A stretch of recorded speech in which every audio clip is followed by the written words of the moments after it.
வணக்கம். புதுவை மாநில சமூக நல வாரியம் மற்றும் செம்மலர் மாதர் சங்கம் இணைந்து நடத்திய பெண்கள் விழிப்புணர்வு முகாமின் நிறைவு விழாவில் அமைச்சர் கந்தசாமி கலந்து கொண்டு சான்றிதழ் மற்றும் பரிசுகளை வழங்கினார். ஏம்பலம் திரௌபதி அம்மன் கோவிலில் சமூக நல வாரியம் மற்றும் கரையாம்புத்தூர் செம்மலர் மாதர் சங்கம் இணைந்து நடத்திய பெண்கள் விழிப்புணர்வு முகாமின் நிறைவு விழா நடைபெற்றது. விழாவில் அமைச்சர் கந்தசாமி கலந்து கொண்டு விழாவிற்கு தலைமை தாங்கி முகாமில் பயிற்சி பெற்ற மகளிர் சுய உதவி குழுக்களுக்கு பரிசு மற்றும் சான்றிதழ்களை வழங்கினார். முன்னதாக மாதர் சங்க தலைவி கல்யாணி வரவேற்று பேசிட சமூக நல வாரிய தலைவி பக்கிரியம்மாள் முன்னிலை வகித்தார். சிறப்பு விருந்தினர்களாக சட்டமன்ற உறுப்பினர் ராஜாராம், பால் உற்பத்தியாளர்கள் கூட்டமைப்பின் தலைவர் ஏம்பலம் செல்வம், துணைத் தலைவர் அருணகிரி ஆகியோர் கலந்து கொண்டு சிறப்புரையாற்றினார்கள். நிறைவாக பயிற்சியாளர் இளமதி நன்றி கூறினார். விழாவில் வார்டு உறுப்பினர்கள் ஜெயமூர்த்தி, மணிவண்ணன், பர்குணன், சுந்தரி மற்றும் ஜெயந்தி, ஆலய அறங்காவல் குழு சித்தானந்தம் உள்ளிட்ட பலர் கலந்து கொண்டனர். புதுவை மாநிலம் கரிக்கலாம்பாக்கத்தில் பொதுமக்கள் போலீஸ் நல்லுறவு கூட்டம் எஸ்பி நந்தகோபால் தலைமையில் நடைபெற்றது. புதுவை மாநிலம் கரிக்கலாம்பாக்கத்தில் உள்ள காவல் நிலையத்தில் உயர் அதிகாரிகள் யாரும் இல்லை. இந்நிலையில் பொதுமக்களின் புகார்களுக்கு உடனடியாக நடவடிக்கை எடுக்கும் விதமாக புதிதாக சப் இன்ஸ்பெக்டர் ஒருவர் நியமிக்கப்பட்டுள்ளார். அதனை முன்னிட்டு பொதுமக்கள் போலீஸ் நல்லுறவு கூட்டம் கரிக்கலாம்பாக்கம் ராஜீவ்காந்தி திருமண மண்டபத்தில் நடைபெற்றது. ரூரல் எஸ்பி நந்தகோபால் தலைமையில் நடைபெற்ற கூட்டத்தில் Villianur inspector Gunasekaran, sub inspector Arumugam Dhanaselvan மற்றும் கரிக்கலாம்பாக்கம் காவல் நிலைய சப் இன்ஸ்பெக்டர் செந்தில்குமார் உட்பட பஞ்சாயத்து தலைவர்கள் ஜெகநாதன், மண்ணாங்கட்டி, கவுன்சிலர்கள் சண்முகம், வீரப்பன், வீரமுத்து, வார்டு உறுப்பினர்கள் மற்றும் பொதுமக்கள் பலரும் கலந்து கொண்டனர். கூட்டத்தில் பஞ்சாயத்து தலைவர்கள் தங்கள் கோரிக்கையினை வலியுறுத்தினார்கள். அதில் இயற்கை மரணத்தினை சந்தேக மரணமாக கருதி 174 பிரிவு வழக்கு பதிவின் கீழ் உடல்கூர் ஆய்வு செய்யக்கூடாது, பஞ்சாயத்துதார்கள் இறந்தவர்கள் பற்றி விளக்கம் கொடுத்தால் அவர்களையும் உடல்கூர் ஆய்வுக்கு உட்படுத்தக்கூடாது, மேலும் கரிக்கலாம்பாக்கம் காவல் நிலையத்தினை நிலை உயர்த்த வேண்டும், காவலர்கள் எண்ணிக்கையை உயர்த்த வேண்டும், ரோந்து பணி மேற்கொள்ள ஜீப் வழங்க வேண்டும் உள்ளிட்ட கோரிக்கைகள் வைக்கப்பட்டது. சுனாமி குடியிருப்பு பயனாளி வரைவு பட்டியல் வெளியீடு குறித்த ஆலோசனைக் கூட்டம் துணை கலெக்டர் ஜவஹர் தலைமையில் நடைபெற்றது. கடந்த 2005ஆம் ஆண்டு வருவாய்த்துறை எடுத்த கணக்கெடுப்பின்படி இன்னும் ஓரிரு நாட்களில் சுனாமி குடியிருப்பு பயனாளிகள் வரைவு பட்டியலை வெளியிட உள்ளனர். இந்நிலையில் சாரம் கலெக்டர் அலுவலகத்தில் துணை கலெக்டர் ஜவஹர் தலைமையில் ஆலோசனைக் கூட்டம் நடைபெற்றது. இதில் தாசில்தார் தில்லைவேல், வீராம்பட்டினம் சுனாமி குடியிருப்பு ஒதுக்கீட்டு கமிட்டியினர் காங்கேயன், சேகர், ஜலேந்திரன், பத்மநாதன், ஞானமணி ஆகியோர் கலந்து கொண்டனர். கூட்டத்தில் பேசிய துணை கலெக்டர் ஜவஹர், கடந்த 2004ஆம் ஆண்டு ஏற்பட்ட சுனாமியில் கடலோரத்தில் வசித்து வந்த மீனவர்கள் பாதிக்கப்பட்டனர். பாதிக்கப்பட்டவர்களுக்கு வீடுகள் வழங்க கடந்த 2005ஆம் ஆண்டு கணக்கெடுப்பு நடத்தப்பட்டுள்ளதின்படி இன்னும் 2 நாட்களில் பயனாளிகள் வரைவு பட்டியல் வெளியிட உள்ளது என்று பேசினார். மேலும் விடுபட்ட பயனாளிகள் கலெக்டர் அலுவலகத்தில் மனு வழங்கலாம் என்றும் அவர் கூறினார். மத்திய அரசு கொண்டுவரும் வழக்கறிஞர்களுக்கு எதிரான சட்டத்தை திரும்பப் பெறக் கோரி புதுவை வழக்கறிஞர்கள் இன்று முதல் நீதிமன்ற புறக்கணிப்பில் ஈடுபட்டனர். இதனால் நீதிமன்ற பணிகள் முற்றிலும் பாதிக்கப்பட்டது. மத்திய அரசு வழக்கறிஞர்களுக்கான ஒழுங்குமுறை சட்டத்தை கொண்டுவர உள்ளது. இதற்கு வழக்கறிஞர்கள் எதிர்ப்பு தெரிவித்து வருகின்றனர்.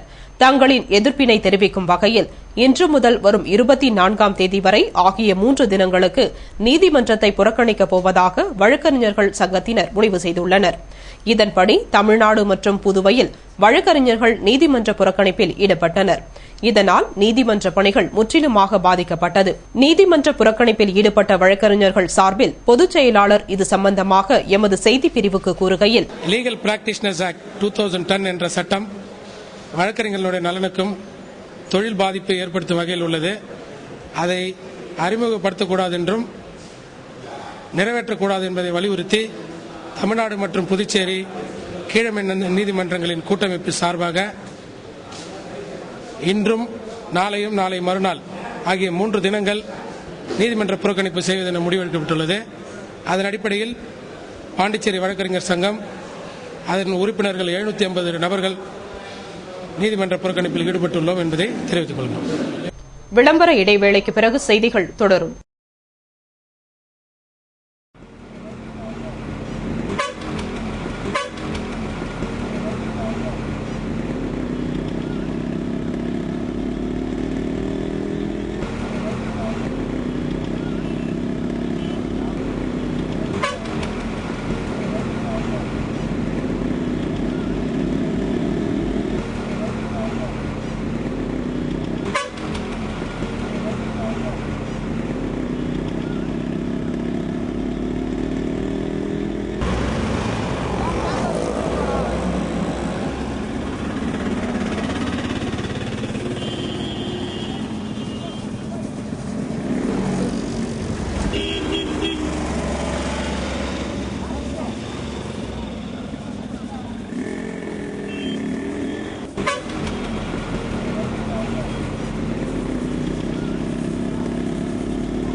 செய்திகள் தொடர்கின்றன. புதுவை கதிர்காமம் அரசு பெண்கள் மேல்நிலைப் பள்ளியில் நாட்டு நலப்பணி திட்டம் சார்பாக தமிழும் இணையமும் என்ற தலைப்பில் கருத்தரங்கம் நடைபெற்றது. கதிர்காமம் அரசு பெண்கள் மேல்நிலைப் பள்ளியில் நாட்டு நலப்பணி திட்டம் சார்பாக தமிழும் இணையமும் என்ற தலைப்பில் கருத்தரங்கம் நடைபெற்றது. கருத்தரங்கில் திட்ட அலுவலர் பூபதி அனைவரையும் வரவேற்று பேசினார். நிகழ்ச்சியில் மாநில திட்ட இணைப்பு அலுவலர் ராஜன் தலைமை தாங்கிட துணை முதல்வர் சோமசுந்தரம் முன்னிலை வகித்தார். இதனைத் தொடர்ந்து பாரதிதாசன் அரசு மகளிர் கல்லூரி தமிழ்துறை பேராசிரியர் இளங்கோ தமிழும் இணையமும் என்ற தலைப்பில் படக்காட்சியோடு சிறப்புரையாற்றினார். மேலும் மாணவிகளின் சந்தேகங்களுக்கு விளக்கம் அளித்தார். நிறைவாக திட்ட அலுவலர் முத்துகிருஷ்ணன் நன்றி கூறினார். இக்கருத்தரங்கில் ஆசிரியர்கள் மற்றும் மாணவிகள் கலந்து கொண்டனர். இதேபோல இப்பள்ளியில் மத்திய அரசின் கீழ் இயங்கும் கலாச்சார பாதுகாப்பு மற்றும் பயிற்சி குழுமம் சார்பில் கலாச்சார விழிப்புணர்வு நிகழ்ச்சி நடைபெற்றது. நிகழ்ச்சியில் ஒருங்கிணைப்பாளர் நளினா வரவேற்று பேசினார். பள்ளி துணை முதல்வர் சோமசுந்தரம் தலைமை தாங்கினார். முன்னதாக தலைமை ஆசிரியை வசந்தகுமாரி முன்னிலை வகித்தார். நிகழ்ச்சியில் சிறப்பு அழைப்பாளராக தென்னாப்பிரிக்கா துத்துமா எம்சி கோணல் கல்லூரி பேராசிரியர் ஜெயராமன் கலந்து கொண்டு தென்னாப்பிரிக்கா கலாச்சாரம் குறித்து விளக்கினார். மேலும் தென்னாப்பிரிக்க மக்களின் கலாச்சாரம், கைவினைப் பொருட்கள், வாழ்க்கை முறை போன்றவற்றை திரையிட்டு விளக்கி பொம்மை, சிலை இவற்றுக்கான வித்தியாசத்தை எடுத்துரைத்தார். இந்நிகழ்ச்சியில் 50க்கும் மேற்பட்ட மாணவிகள் பங்கேற்று பயனடைந்தனர். நிறைவாக ஆசிரியை அந்தோணியம்மாள் நன்றி கூறினார். புதுவை பேருந்து நிலையத்தில் ஓடும் பேருந்தில் 20 லட்சம் கொள்ளையடித்த வழக்கில் கல்லூரி மாணவர் உட்பட 4 பேரை போலீசார் கைது செய்தனர். இதில் நகைக்கடை ஊழியரும் சிக்கினார் என்பது குறிப்பிடத்தக்கது. விழுப்புரம் மாவட்டம் திண்டிவனத்தைச் சேர்ந்த பிரபு புதுவை நேரு வீதியில் உள்ள ஒரு நகைக்கடையில் காசாளராக இருக்கும் இவர் கடந்த 17ஆம் தேதி இரவு நகைக்கடையில் வசூலான 20 லட்சம் ரூபாயை எடுத்துக் கொண்டு திண்டிவனம் செல்லும் பேருந்தில் ஏறிய பொழுது ஒருவர் அந்த பணத்தை பறித்துக் கொண்டு ஓடினார். அப்பொழுது அங்கு பாதுகாப்பு பணியில் இருந்த போலீசார் அந்த வாலிபரை துரத்தி பிடித்து பணத்தை மீட்டனர். பின்னர் நடைபெற்ற விசாரணையில் அந்த வாலிபர் திருவள்ளுவர் நகரைச் சேர்ந்த செந்தமிழ் என்பது தெரியவந்தது. மேலும் அவரிடம் நடத்தப்பட்ட விசாரணையில் இக்கொள்ளையில் மேலும் 7 பேருக்கு தொடர்பு இருப்பது தெரியவந்தது.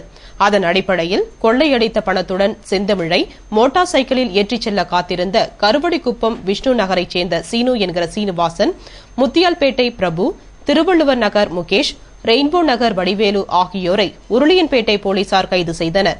இவர்களில் முகேஷ் லாஸ்பேட்டை தாகூர் அரசு கலைக்கல்லூரி மாணவன். மேலும் கொள்ளைக்கு மூளையாக செயல்பட்டவர்கள் அந்த குறிப்பிட்ட நகைக்கடை ஊழியர் பன்ருட்டியைச் சேர்ந்த சுபான் மற்றும் டிவி நகர் ராமு என்பதும் தெரியவந்தது. இவர்களையும் போலீசார் கைது செய்துள்ளனர். ஆக இதுவரை 7 பேரை போலீசார் கைது செய்துள்ளனர். மேலும் சிலரை தேடி வருகின்றனர். புதுவை ஸ்ரீ காலத்தீஸ்வர வரதராஜ பெருமாள் தேவஸ்தானத்தில் ஸ்ரீ சிவகாம சுந்தரி சமேத நடராஜ பெருமானுக்கு ஆருத்ரா மகோத்சவம் நடைபெற்றது.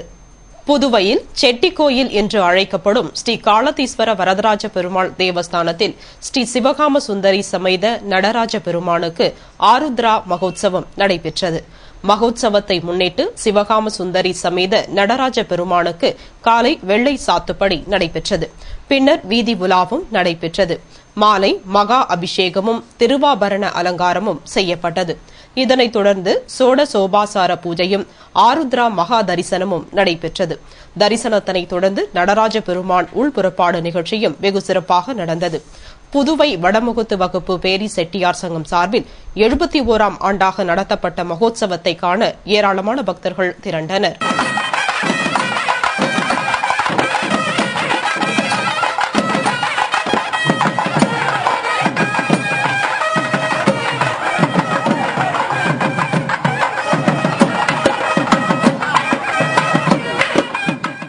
இத்துடன் செய்திகள் நிறைவடைந்தன.